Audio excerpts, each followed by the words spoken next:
quería darles la bienvenida a esta primera sesión de autor, un formato novedoso que hemos incorporado este año a los cursos de verano, como una forma de generar un punto de encuentro entre creadores y creadores también, porque para algunos de ustedes también son creadores y básicamente públicos, ¿no? Hemos estructurado tres ámbitos creativos completamente distintos, aunque tengan unos evidentes niveles de conexión. Por un lado, el mundo del cómic.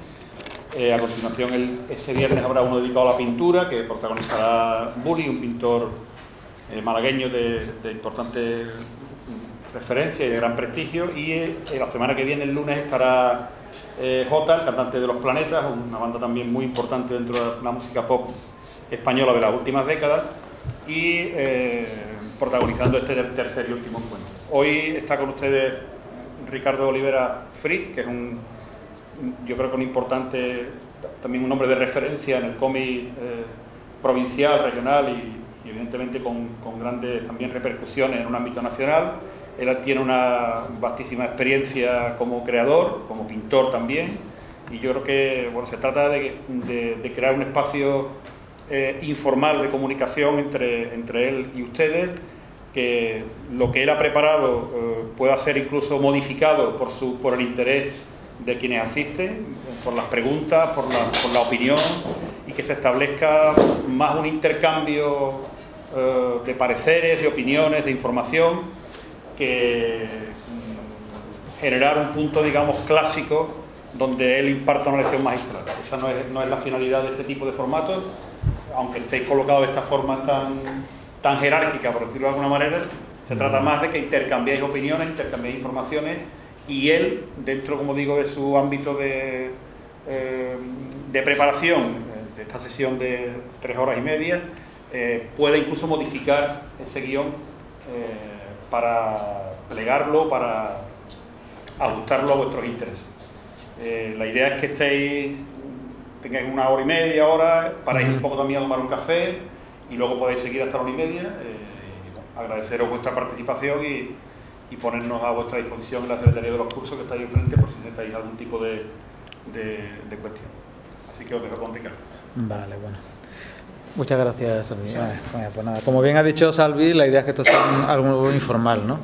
Yo, para empezar, no soy una persona muy académica ni muy solemne, y prefiero que esto además sea más un diálogo que un monólogo, porque además yo traigo aquí material como para hablar durante mucho tiempo, pero eso puede ser insoportable, creo yo. Yo creo que lo mejor es que, incluso lo que os pido es que me comentéis lo que queráis en cada momento y me interrumpáis las veces que haga falta, y que eso. Yo tengo preparado un guión, pero como bien ha dicho Salvi, bueno, la idea es que esto se modifique y se improvise lo que sea.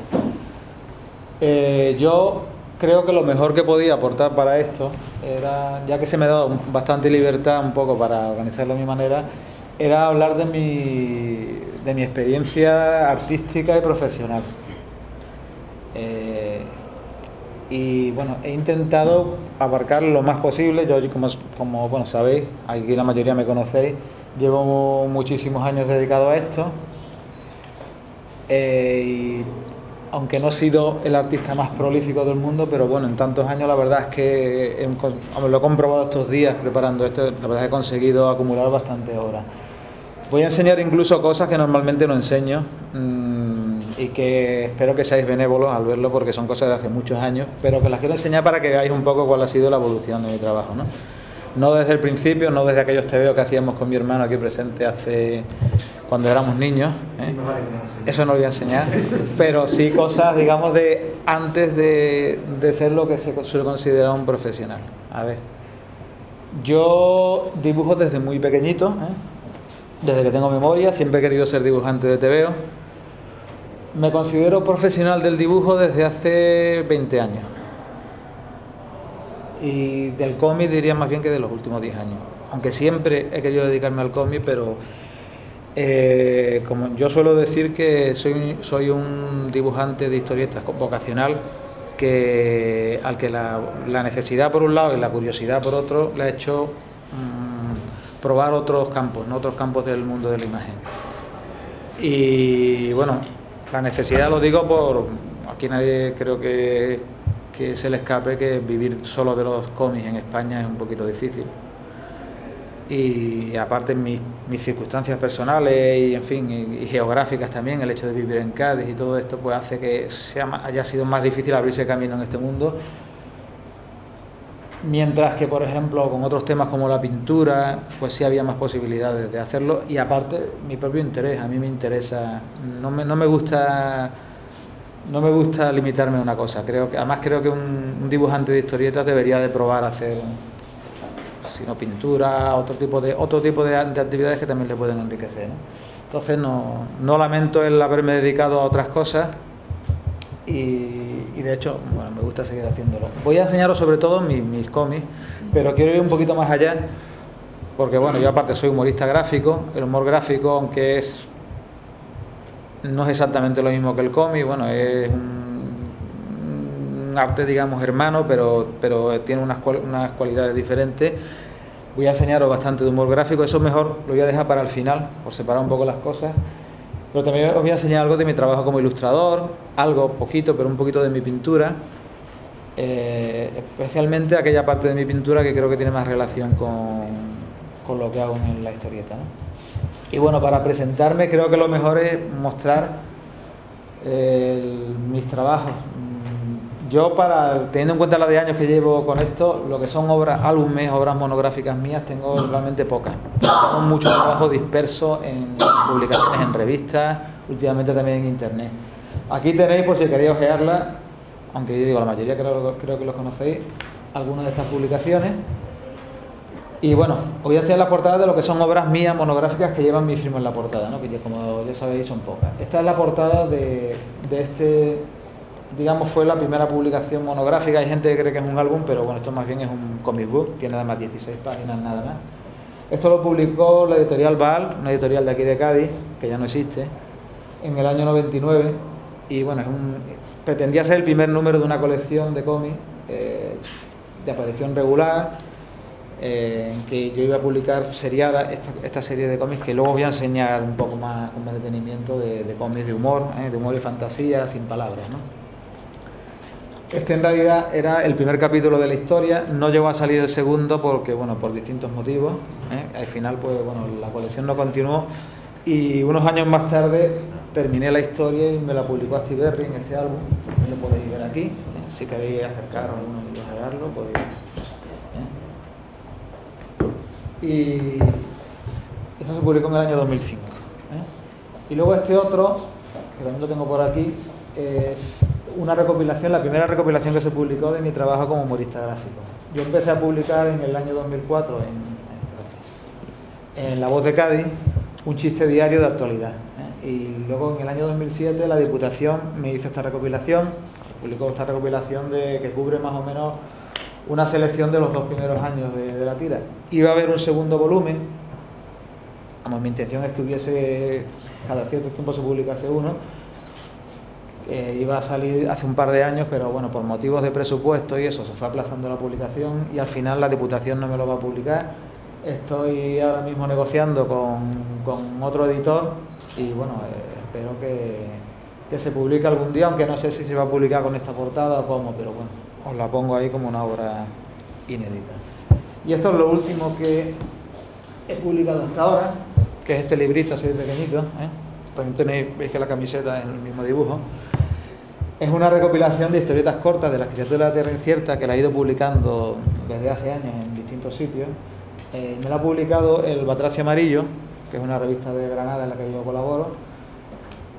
Y bueno, se acaba de publicar y creo que lo vamos a presentar en Cádiz un día de esto, pero todavía no sé cuándo. Esto digo, si queréis ojearlo, aunque bueno, aquí más de uno de vosotros creo que lo tenéis visto de sobra, pero vamos.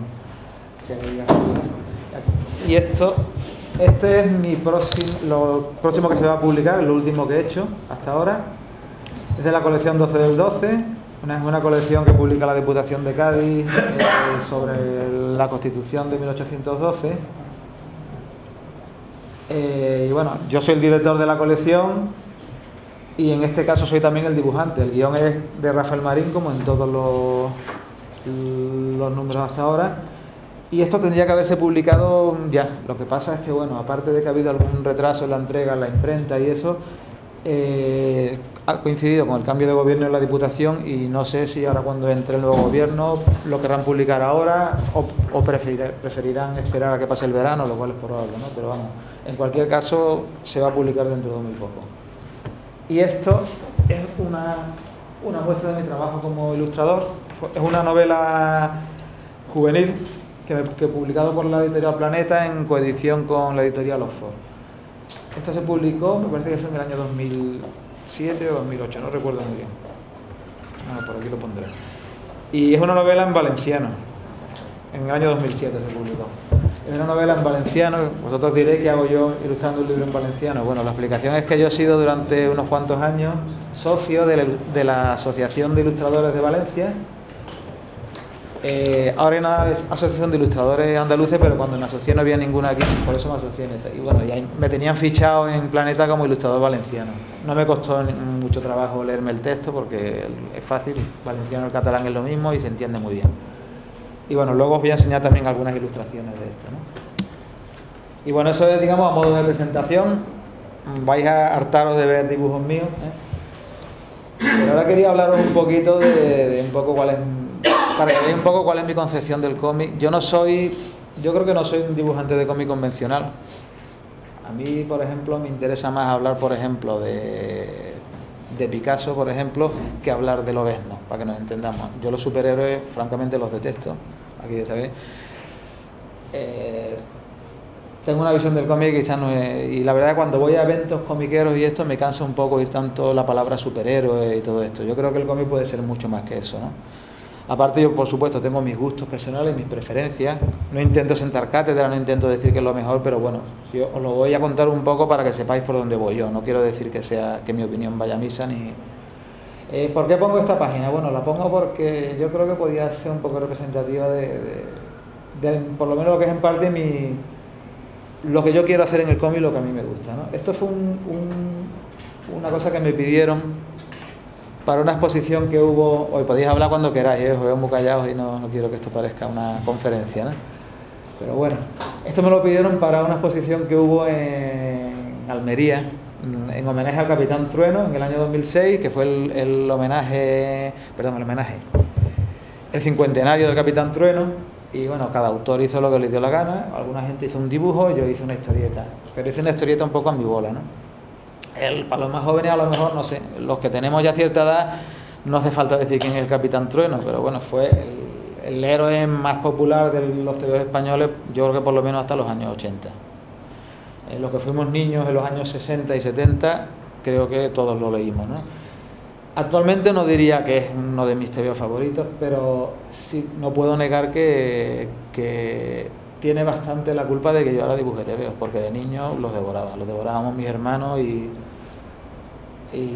lo disfrutábamos mucho, ¿no? Y bueno, aquí he intentado contar un poco, por un lado, llevar al Capitán Trueno a mi propio universo, porque si conocéis las historias de las criaturas de la Tierra Incierta, esto está muy en esa línea, ¿eh? Y un poco en homenaje porque, bueno, el Capitán Trueno para mí sería un poco, representaría como algo así como la idea que tenía yo de la fantasía y de la aventura cuando yo era un crío, ¿no?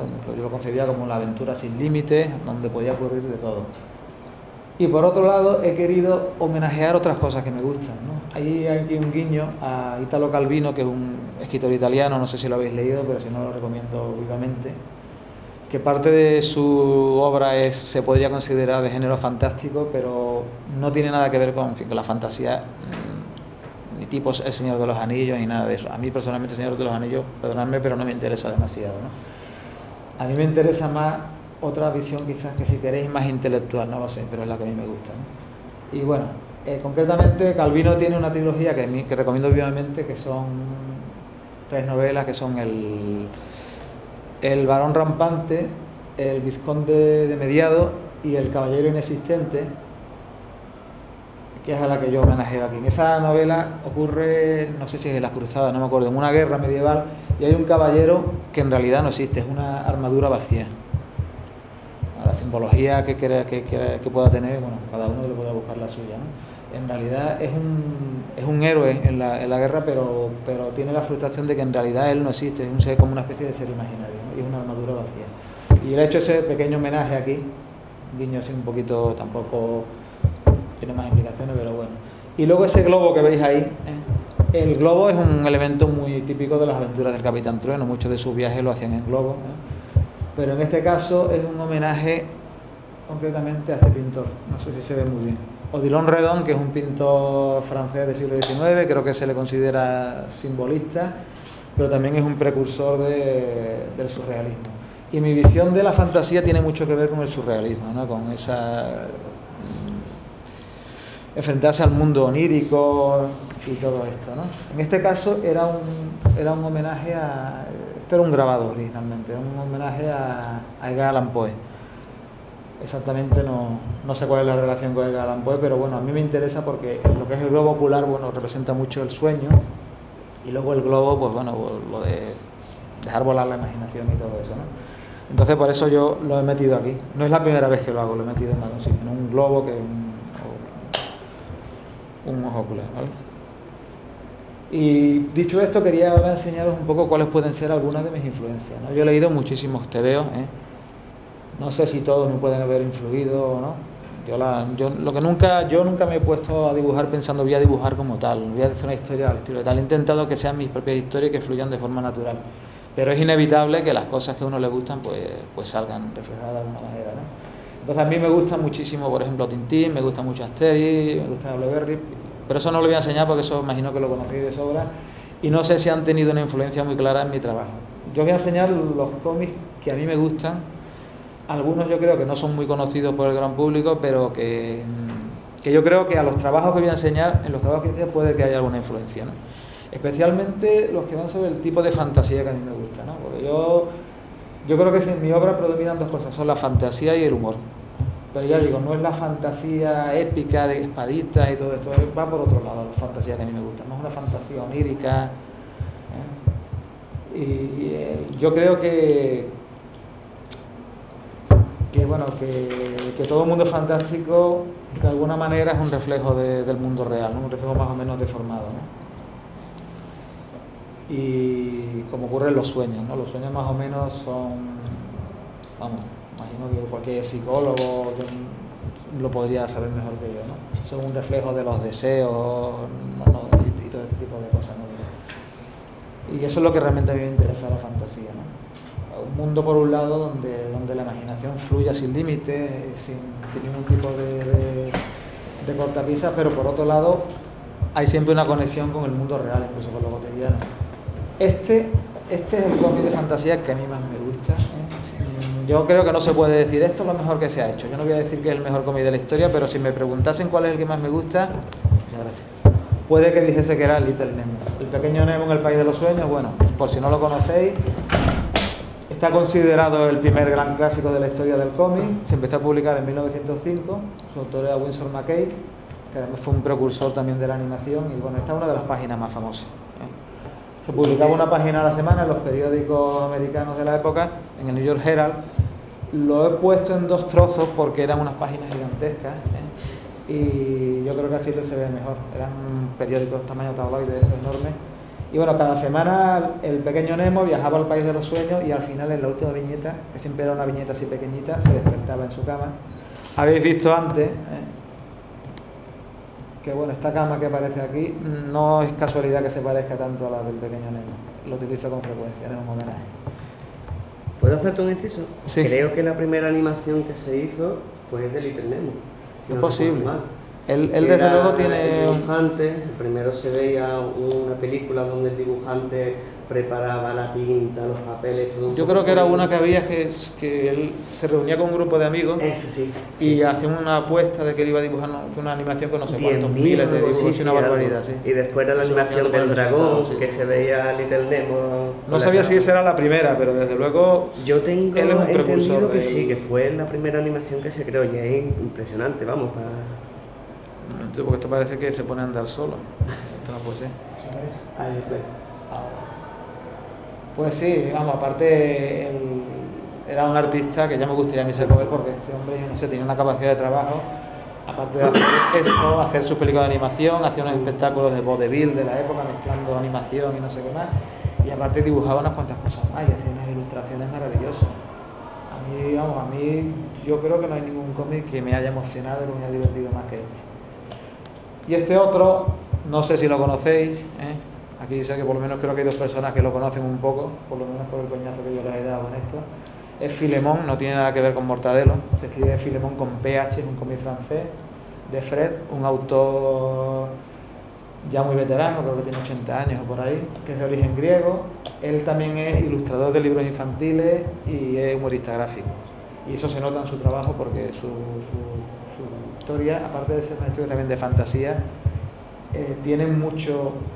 tienen algo del mundo infantil, pero llevado a un terreno más adulto, muy crítico generalmente, ¿no? Y por otro lado, pues es muy humorístico, ¿no? Es un humor muy cáustico, bastante surrealista.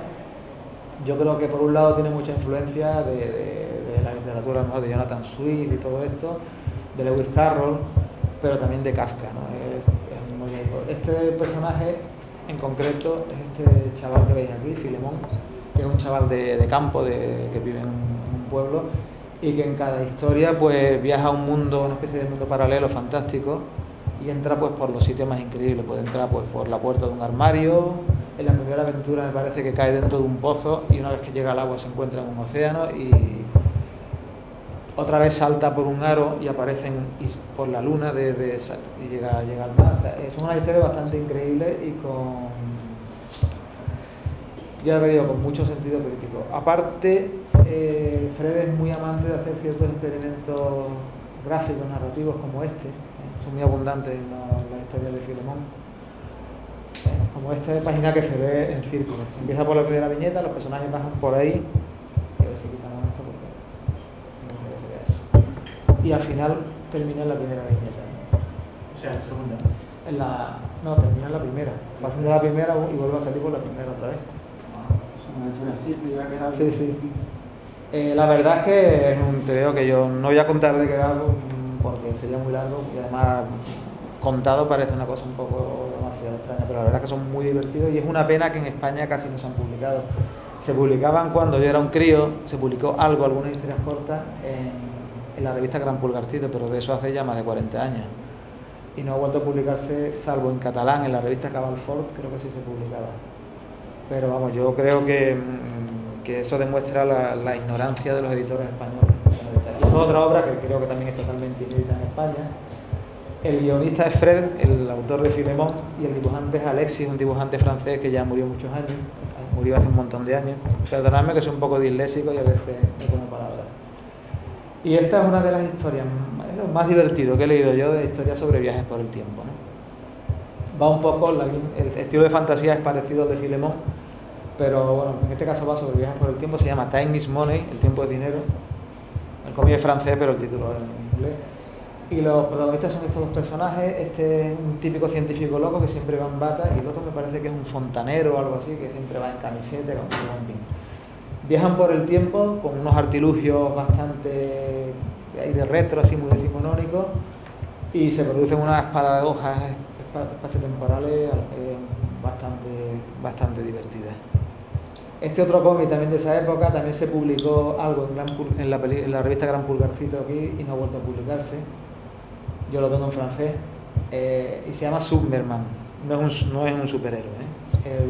El protagonista es este tipo rubio que veis aquí, que es el rey de una civilización submarina. ¿Tú te acuerdas de Submerman, supongo? ¿No? Sí. Aparte, no sé si eso lo compraste tú y todo. Algunos de los que creo que tienes de Submerman son tuyos. Traje yo de París, y la verdad es que es una maravilla. Creo que se publicaron 3 álbumes nada más. O sea, 2 álbumes uno de historietas cortas y otro de historias largas. Y esto lo dibujaba. Lo curioso es que los autores son el guionista Jan Love y el dibujante George Pichard. Normalmente hacían juntos cómics eróticos, que eso sí se han publicado en España, de Blanche Epifani. ¿Cómo se llama el otro personaje? No me acuerdo. Pero esto no tiene nada de erótico, esto se publicaba en... Paulette, a base de una Y luego como la Gorinsky hizo... adaptación de la Odisea es bastante Sí. simpática. Hacía unos cómics eróticos con unas mujeres un poco velludas a veces, pero muy exuberantes. Pero aquí no, esto se publicaba en Pilot, que era una revista para todos los públicos. Por cierto, creo que una de las mejores revistas de cómic que ha habido nunca. Y bueno, ocurrían historias fantásticas, como esta historia que yo recuerdo cuando la leí con 7 o 8 años, me impresionó, porque aquí lo que ocurría es que naufragaba un barco con un cargamento de esponjas. La gente del mundo submarino sacaba las esponjas de sus envoltorios y empezaban a crecer. En el momento que estaban en contacto con el agua empezaban a crecer. Y al final terminaba la ciudad submarina esta entera metida dentro de una esponja y se formaban unos laberintos por los... La verdad es que era algo alucinante. Pero bueno, los editores españoles pues no lo publican. Vamos a hacer. Y yo digo, si hubo dos tebeos que leí yo, los que yo más recuerdo haber leído en mi infancia, aparte antes de empezar a leer a los tebeos franco-belgas, Aster y Lucky Luke y todo esto, pues eran El Capitán Trueno, como vimos antes, y Pumby. Pumby yo creo que también está bastante olvidado, porque aquí, en fin, no se reeditan nuestros clásicos muchas veces y tal, pero es un tebeo que era muy popular en los años 60 y 70. Tenía una revista propia, que era la revista Pumby, que según ponía en la portada, creo que todos los años se llevaba un premio de la mejor publicación infantil, o por lo menos eso decían los editores. El autor era José Sanchi, que todavía vive, aunque ya está retirado porque está muy mayor y aún creo que está en una residencia. Y bueno, era un cómic, a mí me pareció una auténtica maravilla. Mientras, por ejemplo, El Capitán Trueno, ahora me cuesta un poco leerlo, me cuesta un poquito de trabajo meterme en la piel del niño que lo leía. Sin embargo, de vez en cuando me vuelvo a releer una historia de Pumby y me sigue pareciendo muy divertida, a pesar de que en realidad estaba dirigido a un público infantil, ¿no? Era una fantasía muy a lo Lewis Carroll, de mundos fantásticos y tal. No siempre, a veces eran historias más de tipo policíacas, de aventuras, pero sus mejores aventuras era cuando viajaba a mundos fantásticos. En este caso era una historia corta que viajaba al mundo de la música. Y bueno, la verdad es que por lo menos lo que era su buena época, que eran sus cómics de los años 60, era maravilloso. Si esto se hubiese publicado en Francia, ahora estaría reeditado en álbumes, seguramente habrían hecho... Lo seguiría haciendo. Existe una película de dibujos animados de Pumby, por cierto, lo que pasa es que no se ha visto mucho. Y luego Gugu, bueno, quería hacer un homenaje a Vázquez porque de los autores de la Escuela Bruguera, de los más famosos y de los más grandes, a mí el que menos me gusta es Ibáñez, la verdad, lo siento, con perdón. Creo que es bueno hasta cierto punto, pero le debe mucho a otros autores y él mismo me daría la razón. Ibáñez siempre dice que él vale mucho menos que Vázquez. Vázquez era un autor que parece era un personaje un poco impresentable. Hace poco se ha hecho una película sobre él, pero era un autor muy prolífico con muchísimos personajes y la verdad es que era un autor que practicaba un humor a veces un tanto bestia, a pesar de publicar en revistas supuestamente infantiles. Y yo creo que en parte era el precursor de algunos dibujantes underground. De hecho terminó publicando la revista Makoki. Bueno, de sus muchos personajes yo he cogido este porque yo creo que es el que tiene más que ver con algunos de mis trabajos, ¿no? Este Gugu, que también durante una temporada se llamaba Angelito, y el protagonista era este niño que iba siempre montado en esa cestita y nada más que decía eso, Gugu. Y bueno, lo que eran historias, yo creo que además eran historias hechas en un rato y que posiblemente las hacían prácticamente para divertirse, ¿no? Eran historias fantásticas así muy disparatadas de 1 o 2 páginas. Y perdón. Pues tendría que haber una segunda página de esto. No aparece por otro lado porque ya está. Bueno. Tampoco quiero extenderme demasiado con cada una de estas diapositivas, así que voy un poquito más rápido. Esta es de Alfonso Figuera, otro dibujante que también trabajó en la Escuela Bruguera. Trabajó durante un montón de años en un estudio de animación en Venezuela, y luego cuando volvió a España, que fue ya en los años 60, fue contratado por Bruguera y creó unos pocos de personajes. Este es uno de los más conocidos, Topolino. Este ha sido reeditado por Astiberri. Para mí me honra porque yo el año anterior había publicado yo un álbum con Astiberri y la verdad es que lo considero uno de mis maestros, ¿no? No tanto por lo que me pudiera gustar cuando era un niño, que recuerdo que me gustaba, pero tampoco es que me entusiasmara, como el haberlo redescubierto de mayor y haber encontrado, pues, en mi opinión, uno de los mejores autores españoles, ¿no? Está muy influido por algunos tebeos clásicos como Popeye, Crazy Cat y tal, y también por el cine mudo, por el cine de serie B, de ciencia ficción y de terror. Él era muy aficionado a esto. Y tenemos las persecuciones y los policías gordos y bigotudos con unos... Sí, muy de película de Chaplin, vamos.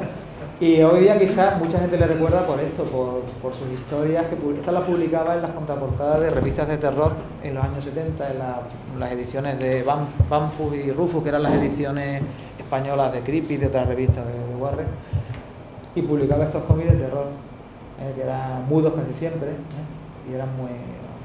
se están reeditando. La editorial El Patito, una editorial gallega, ha publicado 2 álbumes con material suyo de terror.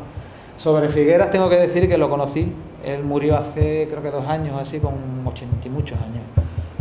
Pero este hombre iba todos los años por el Salón del Cómic de Barcelona, y es curioso porque él era ya un señor muy mayor, iba con su bastoncito, y yo creo que mucha gente, muchos frikis que iban por ahí se preguntarían qué hace este viejecito aquí. Bueno, pues este viejecito es uno de los más grandes dibujantes de cómic que ha habido en España.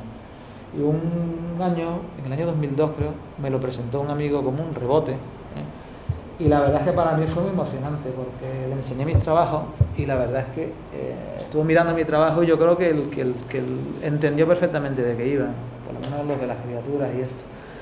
Pues empezó a decir, esto es el estilo, la estética es moderna y tal, pero esto es lo mismo que hacía yo, esto es los tebeos de toda la vida y tal. Y después me lo devuelve y me dice, pues esto es lo mejor que me han enseñado hoy. Yo no sé si era sincero o no, pero a mí que me dijera eso me puso, la verdad. Yo le dije, mira, si me lo dice uno de mis maestros, y dice, anda, ya déjate de maestro. Y digo, es verdad. Y yo es que acababa de dejar encima de mi mesa de dibujo un álbum suyo, de un personaje suyo, Don Plácido.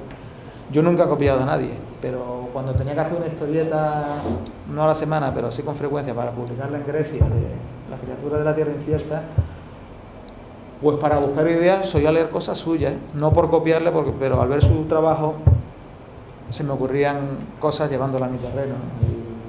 Y la verdad es que me ha inspirado mucho. Este es Cole, otro de los clásicos del TV español. Creo que ahora se está recuperando un poco, ahora que se están reeditando cosas del TVO y tal, y la verdad es que a mí de chico me encantaba, ¿no? Esto se publicaba... Perdona, si no recuerdo mal, fue uno de los que descubrió que se ganaba más dinero. Sí, bueno, eso fue una historia... De albañil. Él tenía muchos amigos albañiles. Él era un dibujante, uno de los dibujantes más populares del TVO. El TVO es la revista decana del cómic español, de hecho se llama TVO por eso, ¿no? Cualquier revista de cómic se dice TVO porque la primera, o una de las primeras, se llamaba TVO, y se estuvo publicando durante unos 80 años, desde el año 17 hasta que desapareció hace poco más de 10 años. Y en la época dorada, digamos de los años 40 a los años 60, uno de los autores más populares era Cole. Se publicaba todas las semanas ahí, pero un día este hombre descubrió que sus amigos albañiles ganaban más dinero que él y se metió albañil, dejó de dibujar historietas. Volvió en los años 80 porque fue recuperado por la revista Cairo y no se sabe qué se le pasó por la cabeza y tal. La cosa es que al poco tiempo se suicidó, pegándose un tiro en la cabeza, nada menos. ¿Fue un tiro? Sí, fue un tiro. Creo recordar que fue un tiro. Y bueno, la verdad es que, dejando aparte ese episodio tan trágico, la verdad es que a mí me encanta por su estilo. Muchas veces hacía, no siempre eran historietas mudas, pero sobre todo visualmente eran maravillosas, y muchas veces lo de menos era el gag que hubiera, ¿no? El gag a veces puede parecer incluso un poco tonto, pero es que lo importante es cómo lo resolvía gráficamente, ¿no? Yo creo que esto es casi música para los vídeos. Yo no sé qué ha pasado aquí, por cierto. Los duendes de la informática. Este es Popeye, que Popeye es otro de mis personajes favoritos, sobre todo cuando lo dibujaba su creador, Segar, no sé cómo se dice, que lo estuvo dibujando hasta el año 30 y tanto, cuando se murió. Murió joven, por desgracia. Y bueno, qué decir, yo creo que si veis mi trabajo en las criaturas, yo creo que se ve algo la influencia, ¿no? Sobre todo el chavalote este grandote con alas. Sí, más o menos, sí, tiene algo que ver. Además yo dibujo muchos demonios también. Y a mí el Popeye de Segar me parece como una especie de guiñol, ¿no? Me parecen muchos personajes, que se pegan muchas tortas y tal, pero luego yo creo que hay mucho de crítica de la condición humana, ¿no? Sobre todo sobre la estupidez humana, ¿no? A mí me encanta, y recomiendo al que no lo tenga 2 tomos que ha publicado Planeta en estos últimos años, que no sé por qué no han continuado la colección, bueno, imagino que porque no se ha vendido tanto como otras cosas. Si no lo estoy publicando, lo puedes comprar en en inglés. Sí, es una edición de la edición de Fantagraphics, efectivamente. Fantagraphics creo que lleva editado 6 tomos y aquí se ha quedado en el segundo. Yo lo recomiendo vivamente porque aparte es que es divertidísimo. Crazy Cat, que también fue muy ignorado aquí y bueno, y lo ha estado publicando Planeta. La verdad es que yo, cuando empecé a dibujar las criaturas, mucha gente decía, esto es como Crazy Cat a la española y tal. Yo había leído muy poco de Crazy Cat porque es que casi no se había publicado un par de cosas así esporádicamente y tal, y yo ni siquiera las tenía entonces. Tenía un poco la cabeza en esto cuando empecé a hacerlo, pero realmente, digo, la influencia puede ser muy indirecta, ¿no? Aquí en España se le conocía más por los dibujos animados que los ponían aquí en los años 70. ¿Eh? La gata loca. Aunque no está muy claro si es un gato o una gata, por cierto.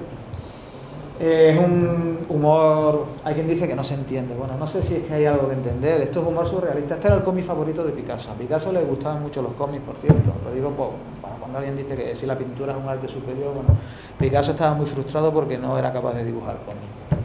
A mí, por cierto, me encanta Picasso, pero vamos. Y su cómic favorito era este, que lo leía toda la semana, y eran este y Little Nemo. Little Nemo. Él lo decía directamente. Y Henry Mann llevó el surrealismo al cómic, ¿no? Además, un caso muy curioso porque él publicaba en periódicos de gran tirada, en los suplementos dominicales, junto a Príncipe Valiente, a Flash Gordon y tal, y publicaba esto tan raro. Parece ser que por simpatía de los editores, pero bueno, la cosa es que ha quedado uno de los clásicos más interesantes y que ha influido en muchísimos autores actuales. Se nota además, desde que esto se ha empezado a publicar en España, yo veo muchos autores actuales que se han influido por esto. Era un humor muy surrealista, que a veces quizá no se entendía, pero yo creo que lo más interesante era sobre todo la resolución visual. Yo creo que el cómic, por un lado tiene que contar algo, pero por otro lado es algo que entra por los ojos. Yo creo que tiene que ser algo atractivo para la vista y que, bueno, que a veces puede no contar una historia, sino simplemente hacerte soñar, que esto es también importante, ¿no? Este Jacobiti... Sobre eso, creo que se publicó por interés personal de Randall Hearst. Sí, que era muy... Sí, que los manos de la prensa de Estados Unidos. Por cierto, el que conozca un poco el cómic underground, Henry Mann parece ser que, bueno, yo creo que consumía algún tipo de sustancias, que no sé si entonces eran ilegales, y si veis algunos cómics de Robert Crumb de los años 60, de la época que él tomaba LSD y todo eso, recuerdan mucho a muchas cosas de Henry Mann, y aparte que yo creo que la deuda con Henry Mann está muy reconocida. Y este es Jacobiti, también poco conocido en España, yo creo que sería como el equivalente a Vázquez en Italia. Era un autor muy prolífico, decía que dibujaba no sé cuántas horas, un montón de horas diarias. Aparte decía que dibujaba sin abocetar a lápiz, yo no sé si termina de creérmelo porque me quedaba perfecto. Y era un dibujante que hacía un humor también un poquillo bestia a veces, a pesar de que solía publicar en revistas infantiles. Y tenía un mundo personal, yo creo que un poco a medio camino entre el de Vázquez y el de Segal de Mopelli, ¿no? Era un humor a veces un poco violento, pero una violencia muy surrealista, ¿no? Además, él acostumbraba a meter muchos pequeños detalles, ¿ves? Siempre metía salamis por todas partes, salamis con patas saliendo de las paredes. Su firma era siempre esa espina de pescado. Aquí se ha publicado muy poco, se publicó en los años 70 y muy mal editado. Un personaje suyo que era Coco Bill y otro que era Zorri Kid, un personaje del oeste, y el otro una parodia del zorro. Eran unos tebeos divertidísimos, ¿eh? Y tengo en mi casa, que aún no me lo he leído, una adaptación, bueno, no es una adaptación, unos cómics que hizo del Quijote. Lo que hizo fue llevando al Quijote al siglo XX, ¿no? Lo compré en el Salón del Cómic de Barcelona el año pasado y todavía no me lo he leído, pero gráficamente es maravilloso. Y esta es una ilustración de Pinocho. Jacobiti ilustró 3 veces el Pinocho. Y bueno, hizo una adaptación en cómic y aparte lo ilustró 2 veces, ¿no? Y esta es la última que hizo, que la tengo. Fue un regalo que me hizo mi hermano Ángel, aquí presente, por cierto, si mal no recuerdo. Y las ilustraciones, bueno, son una maravilla. El libro tiene un montón de ilustraciones, son una maravilla. Fijaros cómo adapta la novela, pero lo adapta a su bola, ¿no? Mete muchos detalles de su propia cosecha, ¿no? De esos pies que salen ahí del árbol, ese calcetín. Bueno, son detalles esa maceta ahí en medio del campo, detalles de humor absurdo y surrealista que yo creo que era un dibujante grandísimo, ¿verdad? Eso es otra cosa que demuestra la torpeza de los editores españoles de no editar estas cosas, ¿no? Y este es uno de los clásicos contemporáneos del cómic, que es Calvin y Hobbes, heredero directo, yo creo que por un lado de Schulz, de Snoopy, de Carlitos y Snoopy, pero por otro lado también de Little Nemo, de Crazy Cat. Yo creo que es uno de los tebeos que mejor cuenta cómo es el mundo infantil. A pesar de ser una historia, digamos, más bien, diría yo, para todos los públicos, para adultos, como diría yo. Pero yo creo que ningún autor ha reflejado también cómo es la mentalidad de un niño, más de un niño actual como de contemporáneo, tanto en sus actitudes en el día a día como en sus fantasías, ¿no? Fijaros cómo él viaja por el tiempo sin animación. Esta página además es de las que más me gusta, ¿no? Y bueno, pongo Robert Crumb, el dibujante más conocido del cómic underground, por supuesto es uno de mis favoritos, lo he leído muchísimo y lo sigo leyendo. Y esto no es su obra más característica, pero sí es su personaje más conocido, Fritz el gato, y lo pongo sobre todo porque, bueno, mi firma Fritz viene de ahí. Hay gente que cree que viene de Fritzland. Este personaje, por cierto, tuvo algunos problemas porque, bueno, aquí en España se dio el caso que se publicó, estando todavía vivo Franco, en la revista Star, y la revista la cerraron y todo, la revista, a raíz de que alguien compró el tebeíto que salía, un gatito muy simpático en la portada para sus niños, y se encontró que el gato, bueno, llevaba una vida sexual bastante activa, tomaba LSD, en fin, era un personaje bastante... Y bueno, la verdad es que Robert Crumb llegó a cogerle odio a este personaje porque se hizo tan popular que empezaron a imprimir camisetas, a hacer toda clase de merchandising y tal. Se hizo una película de dibujo animado que no está nada mal, pero a él no le gustó nada y terminó matándolo. En una de las historias, Fritz era asesinado por una de sus amantes. Yo espero que a mí no me pase lo mismo, ¿no? Pero vamos, me gustaría tener una vida sexual tan activa como la de Fritz, en fin. Y esto, bueno, para que veáis un poco más, esto es más característico del trabajo de Robert Crumb. Esto es una portada que hizo para un disco de Janis Joplin, es muy conocida, y bueno, se ve un poco más su estilo, ¿no? Esta es de la época más desmadrada suya, en que tomaba mucho ácido y tal. Lo último que ha hecho Robert Crumb es una adaptación del Génesis, que os lo recomiendo porque, siendo muy fiel a la original, es muy divertido. Y bueno, cambiando totalmente de registro, este es Alberto Breccia, dibujante argentino, uno de los más grandes de cómic. Bueno, era uruguayo, pero hizo casi toda su carrera en Argentina. Y bueno, es un dibujante más realista, aunque esta página no se puede decir que lo sea tanto. Era un dibujante que partió de un dibujo muy clásico a experimentar, un dibujo muy experimental, ¿no? Aquí en este caso haciendo collage. Esto es de una adaptación que hizo de relatos de Lovecraft, de los mitos de Tulhu. Y este, yo creo que es su obra maestra. Es un cómic que, cuando a mí me pidieron una vez que hiciese una lista de los 10 cómics favoritos, uno de los que metí fue este, porque tenía que meter esto. En Mort Cinder.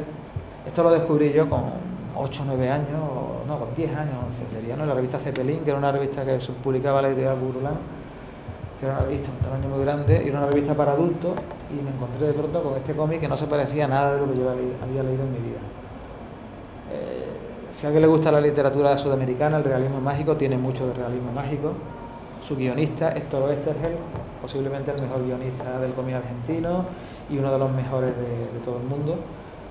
Yo creo que es uno de los grandes escritores latinoamericanos, para mí a la altura de Borges o de Cortázar o García Márquez. Lo que pasa es que él utilizaba como medio el cómic. Y como dibujante, pues bueno, Alberto Breccia aquí yo creo que está a medio camino en su etapa más clásica, en su etapa más experimental, que es la última. Yo creo que estaba muy influido por el expresionismo alemán, era un dibujo muy expresionista, con muchos claroscuros, ¿no? En fin, es una auténtica maravilla, Está editado en España por Planeta, pero parece ser que hay una edición italiana de la editorial Mosquito que parece ser que es mucho mejor, que el dibujo está mucho mejor reproducido. Vamos, lo dio un amigo de Granada que es muy amante de Breccia, me dice que para él la edición de Planeta está regular y la de Mosquito es la buena, ¿no? Y esto, bueno, él también era pintor, Alberto Breccia, y La verdad es que podía haber metido unas cuantas muestras porque su trabajo evolucionó muchísimo con los años. Esta desde su etapa ya última, de los años 90, y bueno, cuando ve un poco su trabajo en color, ¿no? Y bueno, esto es uno de mis últimos descubrimientos. Es un dibujante que se llama Chao Tan, es de origen chino, pero es australiano. Y espero no estar, por cierto, comiendo demasiado con este. Bueno, creo que no. Ya me queda poco para hablar de mis influencias, ¿no? Este es uno de los mejores tebeos que me he leído en los últimos años. Fue premiado en el Salón del Cómic de Angoulême a la mejor obra. Y normalmente a Chao Tan se le considera más ilustrador que dibujante de cómic. De hecho, esta es la primera obra que ha publicado, la única que ha publicado que normalmente se considera cómic. Una novela gráfica sin palabras. Ahí tenéis.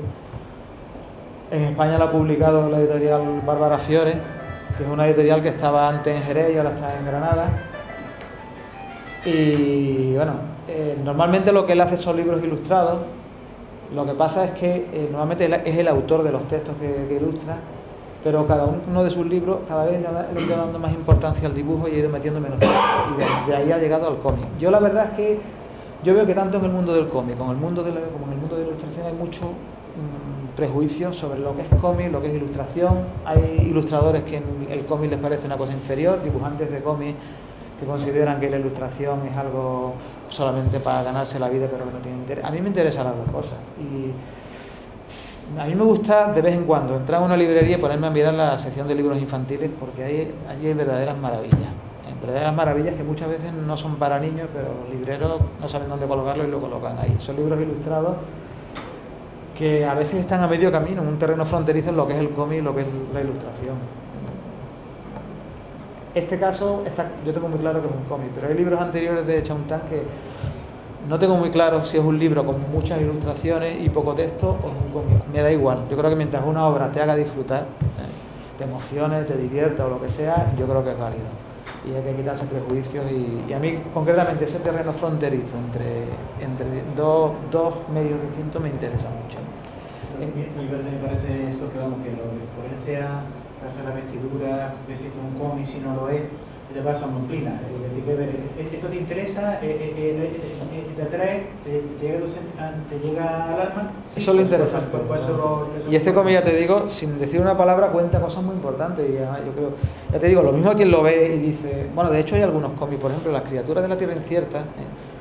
Hubo un colega de Málaga que estuve filmando, haciendo firmas.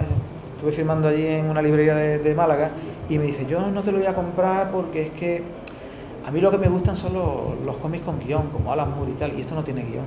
Y vamos a ver, porque nada más que de dibujos crees que no hay guión. Me dio coraje porque el tío es dibujante también. Digo, es que yo he hecho un guión, lo que no hay son diálogos, pero guión hay, y además el guión es más complicado todavía que si tuviese diálogo. Pues voy a enseñarles los guiones que yo me he hecho para eso, porque es que tengo guiones por escrito de eso, ¿no? Y a quien ve esto lo mismo piensa que esto no es un cómic porque no tiene texto, ¿no? El cómic puede llevar texto o puede no llevarlo, ¿no? Y aquí concretamente la historia va para que veáis también, porque es un ejemplo del tipo de fantasía que a mí me interesa, sobre el tema de la inmigración. Las imágenes que hemos visto muchas veces sobre los inmigrantes a principios del siglo XX que llegan a Estados Unidos, a la isla de Ellis, bueno, pues esas imágenes están aquí, pero trasladadas a un mundo fantástico, ¿eh? Me hubiera gustado meter unas cuantas páginas de esto, pero en fin, yo creo que lo mejor es que vayáis a Quorum, que ahí lo tiene. Leviatán no lo tiene porque imagino que no lo tienen tus distribuidores habituales, ¿no? No, lo he intentado, pero no. Pero vamos, en Quorum yo no sé quién hay ahí que se preocupa de cada vez que se les agota lo vuelven a pedir, ¿eh? Y nada más que, o la biblioteca lo tienen, en la biblioteca pública lo tienen, por cierto, ¿eh? Si no queréis gastaros el dinero, pues ahí y tienen más obras de él además. Y es que es una maravilla, una fantasía enorme, y además la historia te llega al alma y en realidad trata un tema muy actual como es el de la inmigración. Yo creo que desde la fantasía se pueden tratar toda clase de temas, ¿no? Y ya entrando en el tema del humor gráfico, que también quiero hablar un poquillo de él, bueno, voy a poner nada más que 3 o 4 de los humoristas gráficos que a mí me gustan. Uno es El Roto, Andrés Rábago, también más conocido como El Roto, también es pintor, humorista gráfico, ilustrador y tal, y bueno, es de sobra conocido, ¿no? Es un humor, como veis, no es humor, digamos, como para reírse a carcajadas, pero sobre el humor voy a hablar mejor un poco más al final, pero bueno, es humor reflexivo, no es humor que te invita a reflexionar. La reflexión que se hace este hombre aquí, pues me la he hecho yo muchas veces. Sí, bueno, se hace mucho. La verdad es que yo creo que casi cada una de sus viñetas a veces llega hasta la filosofía, ¿no? Como en este caso, ¿no? Y luego tiene otra faceta que, bueno, creo que ya la abandonó hace años, que es la de Ops. Esto publicaba en los años 70, por lo menos lo utilizó bastante, filmaba Ops y publicaba en La Codorniz y en otras publicaciones. Llegó a hacer cómics firmando como Ops, que se publicaron en Totem, en la revista Totem. Y lo que hacía era un humor surrealista, con mucha simbología. Yo creo que nada de lo que metía era gratuito y hacía este tipo de cosas, ¿no? Aquí esto no sé qué podría simbolizar, pero bueno, en este caso yo creo que... que la metí. Aquí iba a meter otra viñeta suya que era más clara la simbología, pero bueno. A mí, yo creo que a mí esto me ha influido. Vais a ver después algunos chistes gráficos míos que sí que van un poco por esta línea. Aunque no es solo Ops, también hay algún otro autor en esta onda que me gusta. Por cierto, de Ops se ha publicado un tomaco así de gordo, enorme, que lo recomiendo vivamente. Yo no me lo he comprado todavía porque soy dibujante de cómics y gano muy poco dinero, pero bueno, me lo quiero comprar. Este es Chumichume. Voy a poner un ejemplo de uno de los humoristas gráficos. A mí, por ejemplo, Forge me parece muy bueno y tal, pero no es de mis favoritos. Pero Chumichume creo que era uno de los grandes. Hacía un humor así muy crítico, a veces mucho humor negro. A mí me va más bien el humor negro. Chumichume era negrísimo. Lo que pasa es que él dejó de hacer chistes, o por lo menos lo dijo que iba a dejar de hacer chistes con la muerte cuando se puso muy malito, tuvo un infarto, no sé qué, estuvo a punto de palmarla. Y dijo que me parece a mí que esto es castigo de Dios o algo así, y dijo a partir de ahora voy a dejar de... Pero creo que no pudo y siguió haciendo chistes así un poco negros. Aparte creo que era una persona muy lúcida, ¿no? Y por supuesto quería meter algo de Tino, que a mí ya digo, no me gusta ser muy contundente, que este es el mejor, pero si a mí me pusieran una pistola en la serie y me dicen ¿cuál es el mejor humorista gráfico de todos los tiempos? Yo diría Tino, sin lugar a dudas. Y no tanto por sus tiradas de Mafalda, que eran maravillosas, como por los chistes, que casi creo que es mejor con los chistes que ha hecho después, ¿no? Tiene unos pocos de libros ilustrados publicados. He puesto este por poner algunos, ¿no? Pero la verdad es que tiene... Y yo no sé si a mí me ha influido directamente, pero imagino que de alguna manera sí. Y luego Vázquez de Sola, que es un humorista de aquí de Cádiz, de San Roque.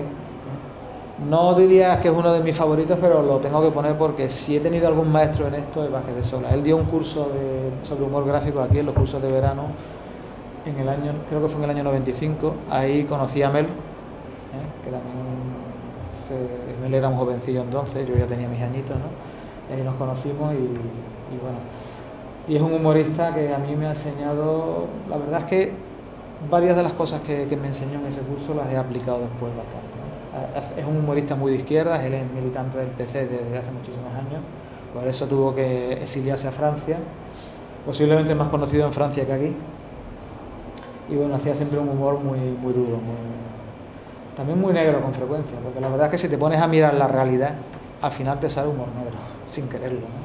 Aunque seas una persona optimista y idealista, al final es que te sale. Y bueno, entrando ya a medio camino entre el humor gráfico y la ilustración, quería hablar de Topor, que es uno de los artistas que a mí más me gusta. Era Roland Topor, un artista francés. Se le conoce, entre otras cosas, por haber fundado el Movimiento Pánico junto a Alejandro Jodorowsky y Arrabal. Topor murió ya hace unos pocos de años, unos 12 o 13 años, y era escritor, actor, ilustrador, hacía de todo. Este es uno de sus libros, que tiene textos y dibujos suyos. Es un recetario de recetas de cocina caníbal y son recetas que van en serio, se pueden preparar. Cosas como decir, coger por ejemplo a un notario y hacerlo a la plancha echándole salsa curry, por ejemplo, pues viene cómo hacerlo. Y viene ilustrado por dibujos como este, que están en una línea parecida a Ops. Lo que más me gusta de él son sus dibujos, pero también me gusta por ejemplo su literatura. Tiene una novela maravillosa que se llama El quimérico inquilino. Yo creo que cualquiera que haya tenido problemas con sus vecinos la puede disfrutar mucho. Hay una versión dirigida y protagonizada por Roman Polanski, que es muy fiel a la original, y lo recomiendo vivamente. Y sus relatos también, a ti Santi te encantarían sus relatos. Y también una película de dibujo animal. Ah, sí, es verdad, se me olvidó, El planeta Salvaje. El planeta salvaje, cierto. Que es una película que eso está muy en el estilo de Ops, por cierto, recuerda mucho el estilo de Ops. Película preciosa, por cierto. Y bueno, aquí meto de paso, una de mis referencias literarias, que es Peter Pan. Cuando yo digo que uno de mis libros favoritos es Peter Pan, mucha gente se ríe, pero Peter Pan yo creo que es un libro que lo pueden disfrutar mucho los niños, pero luego tiene una lectura adulta que es como más seria, más, digamos, profunda. A mí me encanta, ¿no? A Juan Luis también le gusta mucho, por lo menos lo nombra mucho, eso de ser niño eternamente, pero yo creo que tiene incluso, eso tiene un punto siniestro, ¿eh? Tiene su punto siniestro inquietante un poco. Y de paso también meto un homenaje a uno de mis ilustradores favoritos, que es Miguel Calatayud. Yo tengo varias ediciones de Peter Pan y una de las que más me gusta es esta, que está ilustrada por él. Miguel Calatayud es un ilustrador valenciano, creo que el año pasado le dieron el Premio Nacional, o el anterior, de ilustración. Yo lo conocí primero dibujando cómics, Peter Petraque, que lo dibujaba para la revista Trincas, que por cierto de chico no me gustaba y de mayor me encanta, ¿no? Era el estilo gráfico suyo, no sé si habéis visto por ejemplo la película Yellow Submarine de los Beatles, era un poco ese estilo pop de los años 60, pero sobre todo lo que es un grandísimo ilustrador, tiene un estilo personal maravilloso. Y ya digo, esta edición de Peter Pan, no me acuerdo de qué editorial es, he puesto esta página doble aunque se vea el centro ahí con la costura y todo, pero es que me parece una maravilla, ¿no? Además creo que me gusta mucho más la interpretación que hace de Peter Pan que la que hizo Walt Disney, la verdad. Creo que Peter Pan en el cine ha tenido muy mala suerte. La película de Walt Disney no está mal, pero no llega ni mucho menos a todo lo que se puede sacar de ese libro, ¿no? Y luego, bueno, en cuanto a literatura, pues ya que hablo de referencia, puedo decir que me gusta mucho la literatura latinoamericana, especialmente Borges, Cortázar, García Márquez, por lo menos su primera época, y sobre todo Juan Rulfo, que es un escritor mexicano que luego voy a enseñar algunas páginas de un cómic mío de zombies, por cierto, que tengo un cómic de zombies muy influido por él. Y luego, bueno, pues de fantasía, yo que sé, desde Lovecraft, cierto tipo de novelas que normalmente se consideran infantiles, como Pinocho, Rico Yoddi, el visto terminal fascinante, Peter Pan, en fin. Y Ambrose Bierce, escritor americano, del que luego también os voy a enseñar algunos cómics que hice aquí con colaboración con mi amigo Santi, que tienen yo creo que cierta influencia de él. Y ya entrando en pintura, porque también quería hablar de pintura, pues hay mucha pintura que me gusta, ya digo, me gusta Picasso, no voy a poner nada de él porque todo el mundo lo conoce, pero sí algunos pintores que creo que pueden haberme influido directamente. Uno de ellos es Marc Chagall, pintor ruso afincado en París. No recuerdo ahora mismo si se le relaciona con el surrealismo o qué, pero yo creo que es uno de los que mejor ha reflejado lo que es el mundo de los sueños. Aparecen siempre muchos personajes volando, muchos personajes que parece que están desvinculados del suelo, yo creo que representa mucho de los sueños. Me encanta además su tratamiento del color. Y luego este gato, fijaros, este gato, como diría un amigo mío, mi amigo Alex, que es un amigo de Granada, que es guionista, que os voy a enseñar algunos cómics con guión suyo, es un poco fricciano, ¿no? Él ha inventado la palabra fricciano. Yo creo que ese gato, pues la verdad es que yo dibujo muchos gatos así. Yo tengo 6 gatos en mi casa, por eso entenderéis que dibujo tanto gato. Murió uno, murió el Catalina. Este, Henri Rousseau, le decían el aduanero porque era aduanero, él trabajaba de aduanero y pintaba los fines de semana. Era un pintor sin formación, totalmente autodidacta. Y es uno de los grandes del género knife. A mí cuando me dicen que Palomo Linares o Lola Flores pintaban pintura knife, me da un poco de horror. La pintura knife era esto, que era algo mucho más interesante, ¿no? Era un pintor que sin formación tenía un tratamiento a veces, por ejemplo, de la perspectiva, de cosas así como un poco infantil, pero a la vez consiguió pintar muy bien su propio mundo, ¿no? Un mundo muy onírico, yo creo que era muy auténtico, ¿no? Este es uno de sus cuadros más conocidos, es una pena porque se ve regular ahí en la pantalla, aquí se ve muy bien en el ordenador.